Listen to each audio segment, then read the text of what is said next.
Hello, this is Ronald, and today we're going to discuss truth, actually define truth, and it really isn't that difficult of a concept. But first let me start with what I give as a definition when people ask me, and I say truth is a transient axiom, and I do that in order to get dialogue going. So let's first start out with what I mean by all of that.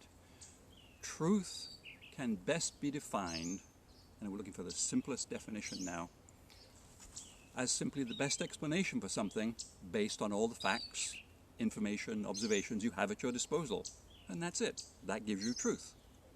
Truth is a very objective thing. You take your emotion, politics, religions out of it and simply say, there we are. That is the truth, objective. That's going to make some people uncomfortable.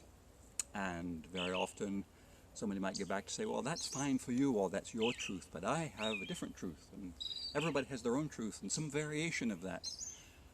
And what I then try and carefully point out is that what they're talking about there is not truth, they're talking about belief. And again, anybody can believe whatever they want. But they're using the wrong terminology. If they're searching for truth, truth is not subjective. Truth is very objective. And by being objective, that's what I mean by axiomatic, or truth being an axiom, when I say that. Now let's go to the second part, where it's transient.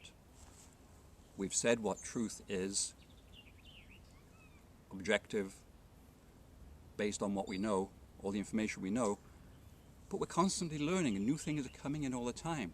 So truth is subject to being displaced by a newer truth, and that's fine also. We have to be open to all of that. The mechanism that we have then that takes us to truth, this transient axiom, is science. Science is going to provide us with a tool to get there. Science is not a religion, it's simply the tool that we can use in search of the truth, recognizing that what was true a while ago may not be true in the future. Now there are some truths that have stuck with us for some time. Pythagoras has done a great job. He's been around a couple of thousand years. But on the other hand, is the earth flat? Does the sun revolve around the earth? There's things that we have changed with different knowledge. New truths have come up. Doesn't mean a truth was incorrect. In fact, correctness, right and wrong, isn't really part of it. Truth is simply an axiom, the transient axiom that we were talking about.